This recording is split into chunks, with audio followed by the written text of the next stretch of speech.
अच्छा, इस दौरे में ज़्यादा चीज़ें पब्लिक नहीं की गई और उसकी जो बड़ी वजह मुझे पता चली है वो ये है कि ओवरसीज़ पाकिस्तानियों के एक एहतजाज का खौफ है, क्योंकि ओवरसीज़ पाकिस्तानी पाकिस्तान के मसाइल के लिए पाकिस्तान की मिलिट्री एस्टेब्लिशमेंट को ज़िम्मेदार समझते हैं और वो इमरान खान साहब को एक निजात दहिंदा के तौर पे देखते हैं।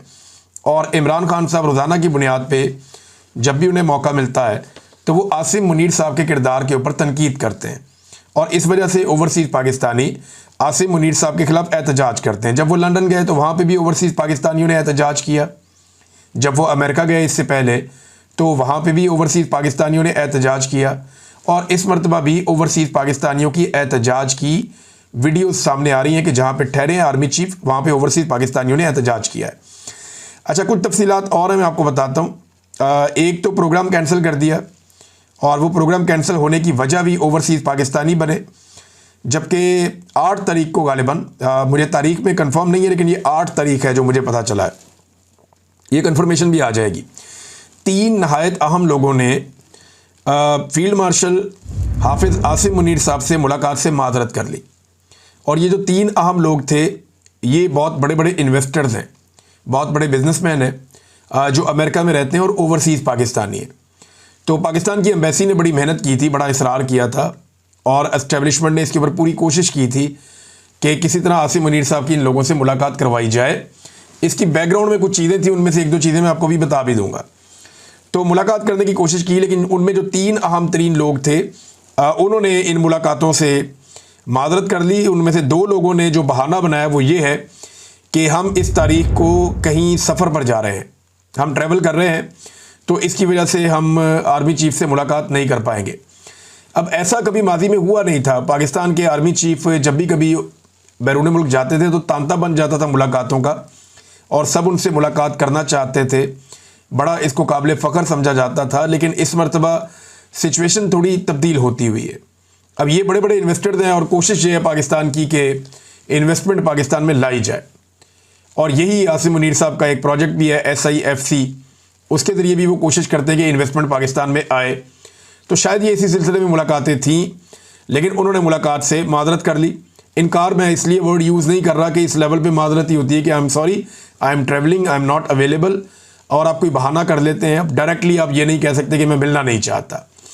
तो 2 लोगों ने तो ये बहाना बनाया कि हम कहीं ट्रैवल कर रहे हैं और मैंने ये कन्फर्मेशन वहाँ से ली तो वो लोग वहीं मौजूद थे और एक को तो एक एहनी शाहिद ने देखा भी है कि वो वहीं पे थे, लेकिन उन्होंने वो मुलाकात ना करने का एक बहाना बनाया था। अच्छा, इन तीनों में से एक शख्स से रब्ता किया गया पाकिस्तान की एस्टेब्लिशमेंट की जानिब से, जो पाकिस्तान की एम्बेसी से मुंसलिक है, और DHA से इनका रब्ता करवाया गया आज से कुछ अर्सा पहले। और उसमें इनको जो ऑफ़र किया गया फाइनली वो ये है कि आप 400 से 500 प्लॉट DHA आपको बड़े लो रेट के ऊपर दे देगा। आप हमारे साथ एग्रीमेंट कर लें, हम आपको बहुत कम प्राइस के ऊपर 400 से 500 प्लॉट DHA के देते हैं और आपकी एक क्रेडिबिलिटी है, आप एक इन्वेस्टर हैं, तो आप ओवरसीज़ पाकिस्तानियों में ये वाले प्लॉट बिकवा दें। एक एग्रीमेंट कर लें हमारे साथ, एक मखसूस रकम आप जमा करवा दें, बाउंड हो जाएं और ये 400-500 प्लॉट आप DHA के बेचें अमेरिका में ओवरसीज़ पाकिस्तानियों को, और वो जैसे जैसे पैसे आएंगे तो वो आप हमें अदा करें और जो पैसे आपने कमाने आप इसमें से कमा लें। अब देखें, ओवरसीज़ पाकिस्तानी DHA के प्लॉट्स के अंदर भी दिलचस्पी नहीं ले रहे।